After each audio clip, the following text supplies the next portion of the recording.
जय श्री राम। श्री राम जी के भक्तों, मैं आज से श्री गोस्वामी तुलसीदास जी की रचित रामायण श्री रामचरितमानस का कुछ व्याख्यान, उनकी जीवनी आपके समक्ष रख रहा हूँ। और उस जीवनी के बाद हम उनके द्वारा रचित रामचरितमानस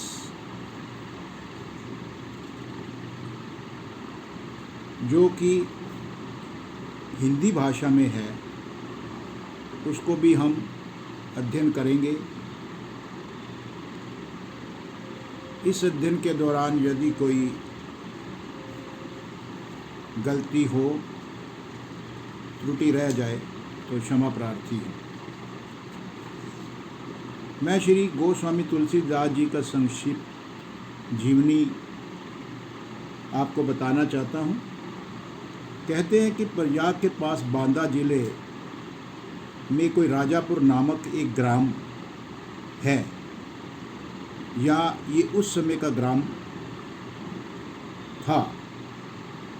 वहाँ वह आत्माराम दुबे नामक एक प्रतिष्ठित सरयुपारीन ब्राह्मण रहते थे, जिनकी धर्मपत्नी का नाम तुलसी था। संवत 1554 की श्रावण शुक्ला सप्तमी के दिन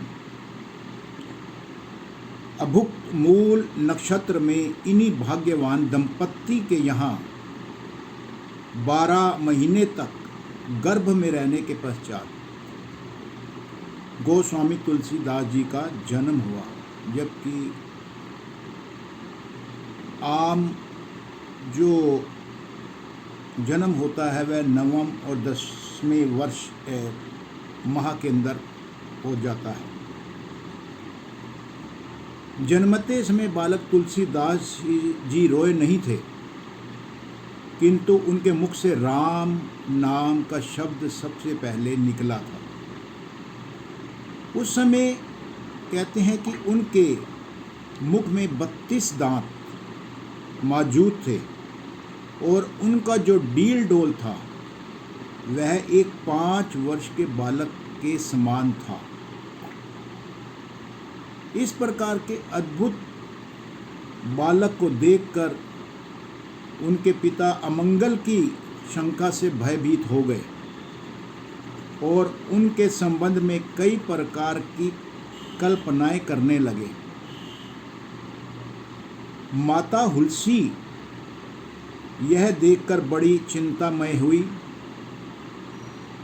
उन्होंने बालक के अनिष्ट की आशंका से 10वीं की रात को नवजात शिशु को अपनी दासी के स्पुर्द किया और उसके साथ उसको ससुराल भेज दिया।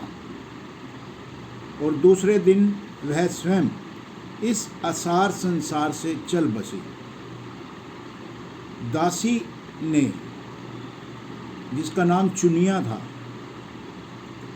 बड़े प्रेम से बालक का उसने पालन पोषण किया। जब तुलसीदास जी लगभग 5.5 वर्ष के हुए तो वह चुनिया भी चल बसी।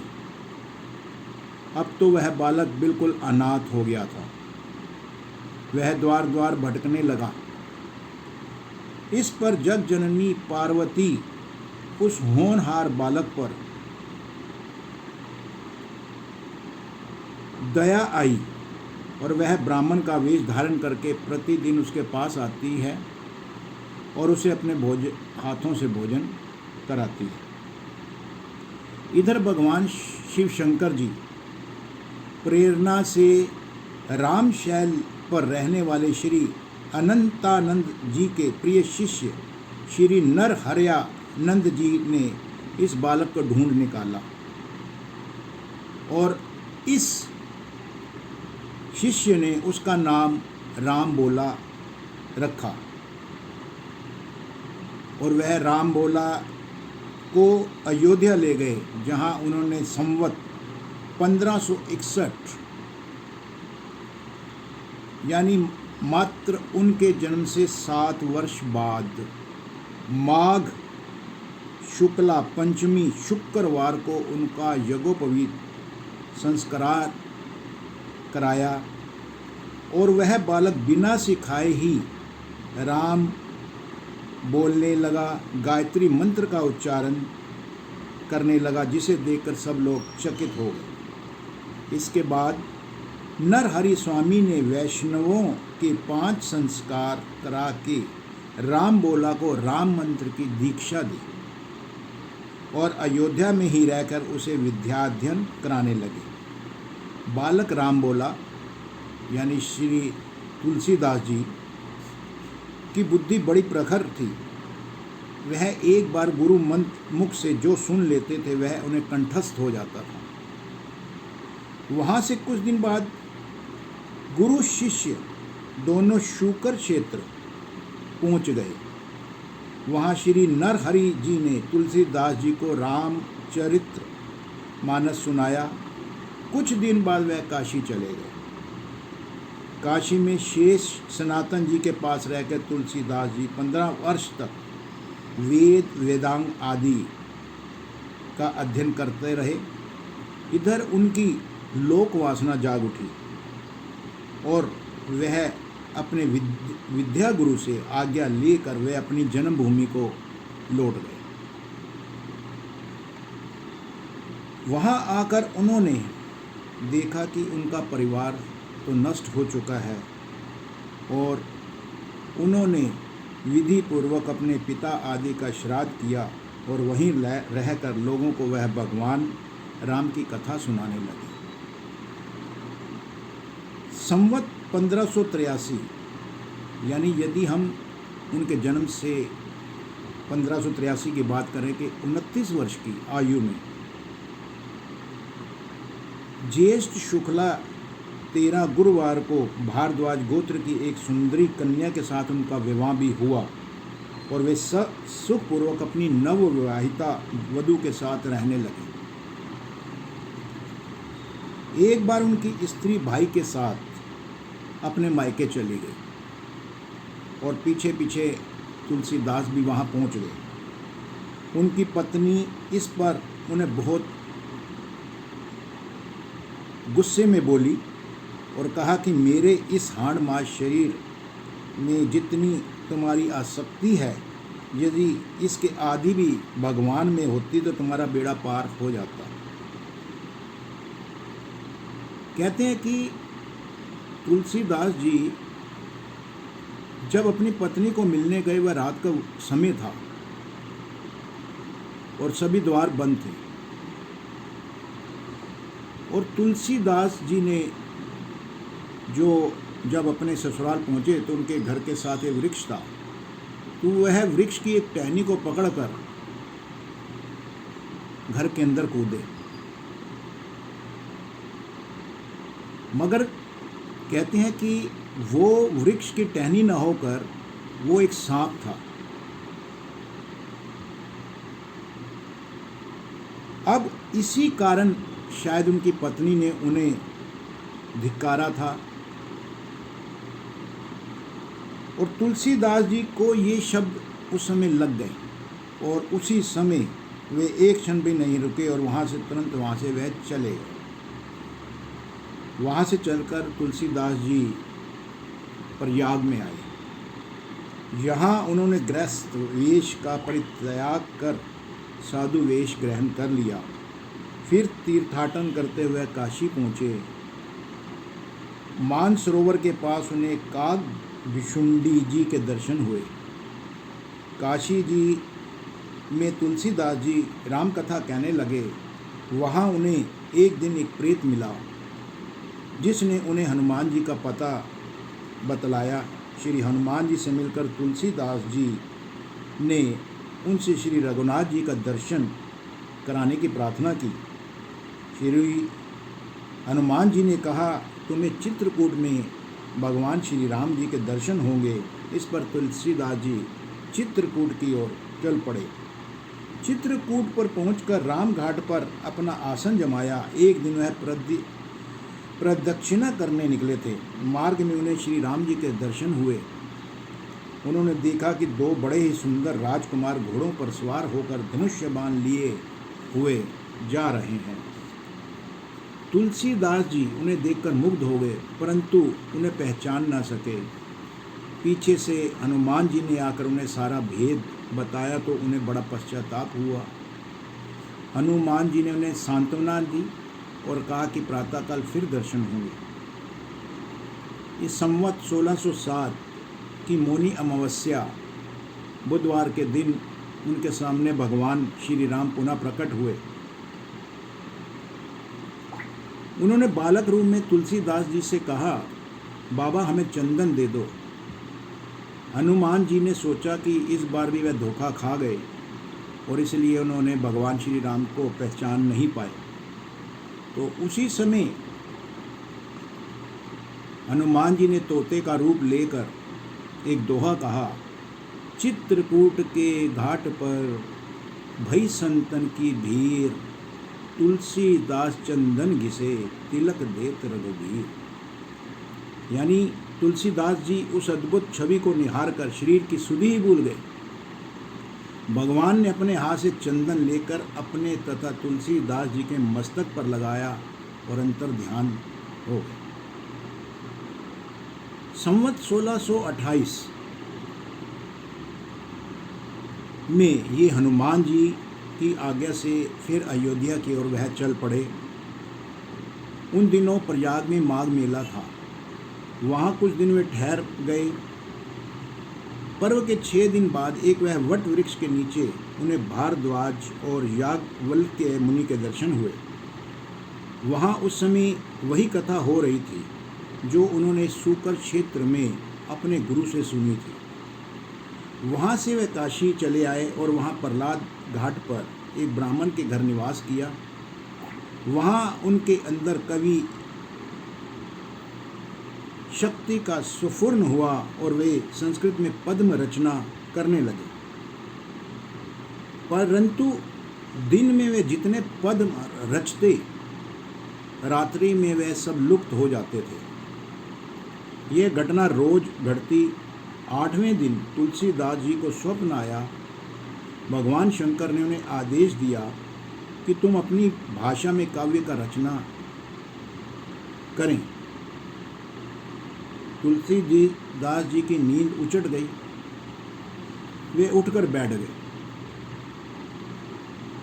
और उसी समय भगवान शिव और पार्वती जी उनके सामने प्रकट हुई। तुलसीदास जी ने उन्हें साक्षात प्रणाम किया। शिव जी ने कहा, तुम अयोध्या में जाकर रहो और हिंदी में काव्य की रचना करो। मेरे आशीर्वाद से तुम्हारी कविता सामवेद के समान फलवती होगी। इतना कहकर गौरी शंकर अंतर ध्यान हो गए। तुलसीदास जी उनकी आज्ञा को शिरोधार्य कर काशी से अयोध्या की ओर चले गए। संवत 1631 यानी जब उन्हें हनुमान जी ने अयोध्या की ओर जाने का कहा था, उसके 3 वर्ष के अंदर वह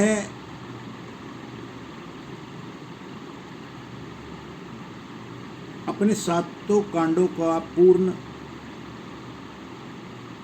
लेख लिख चुके थे। उस साल रामनवमी के दिन प्रायः वैसा ही योग आया था जैसा त्रेता युग में राम जन्म के दिन था। उस दिन प्रातःकाल में श्री तुलसीदास जी श्री रामचरितमानस की रचना प्रारंभ करते हैं और 2 वर्ष 7 महीने 26 दिन में ग्रंथ की समाप्ति वह करते हैं। संवत 1633 में के मार्गशीर्ष शुक्ल पक्ष में राम विवाह के दिन 7 कांड उन्होंने पूर्ण किए।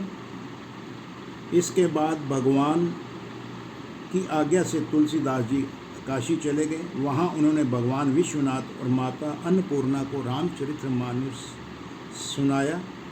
रात को पुस्तक श्री विश्वनाथ जी के मंदिर में रख दी गई। सवेरे जब पट खोला तो उस पर लिखा हुआ था सत्यम शिवम सुंदरम, और नीचे भगवान शंकर की सही यानी उनके हस्ताक्षर थे। उस समय लोगों ने सत्यम शिवम सुंदरम की आवाज़ भी कानों से सुनी, परंतु उनकी इस पुस्तक, इस रामचरितमानस को लिखने के बाद कुछ पंडितों में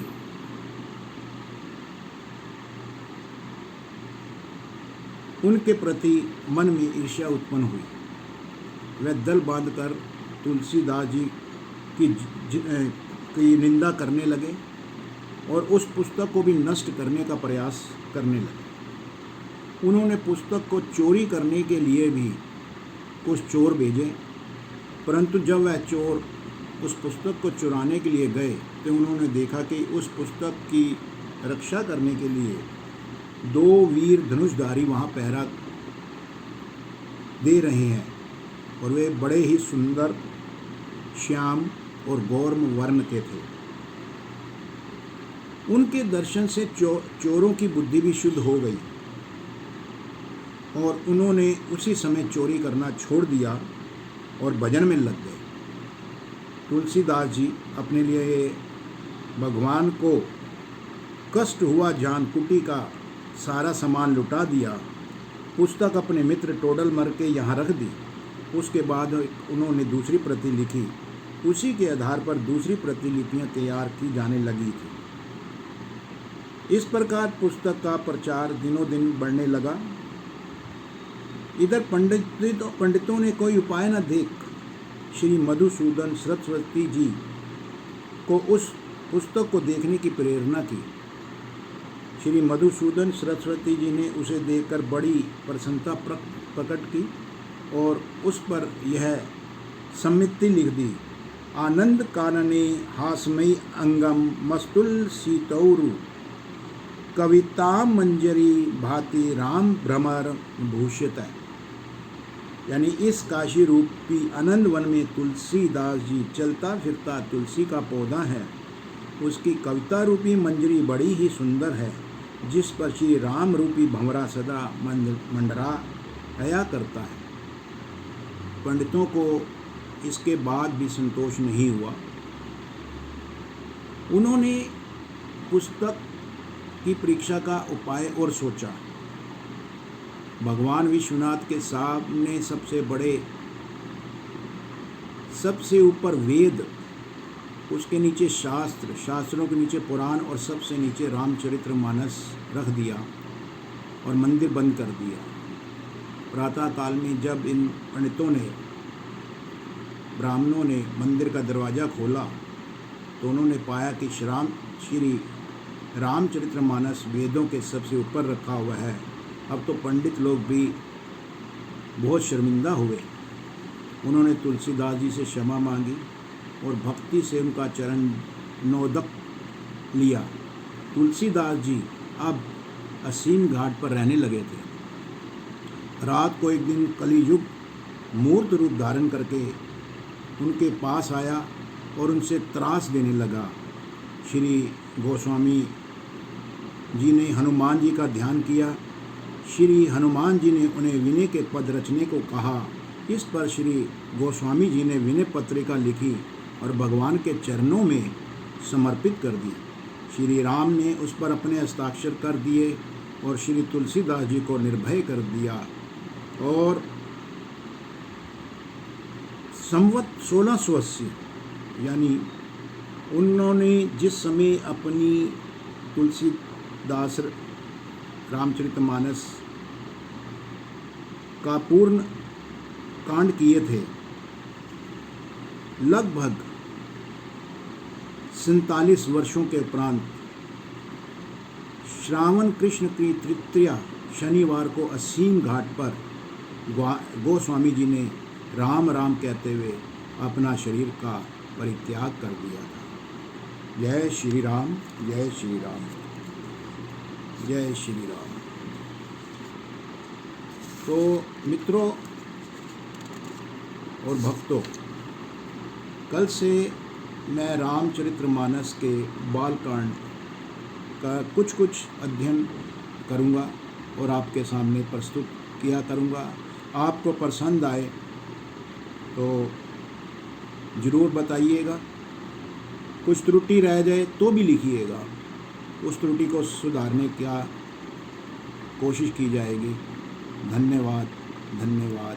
जय श्री राम, जय श्री राम, जय श्री राम।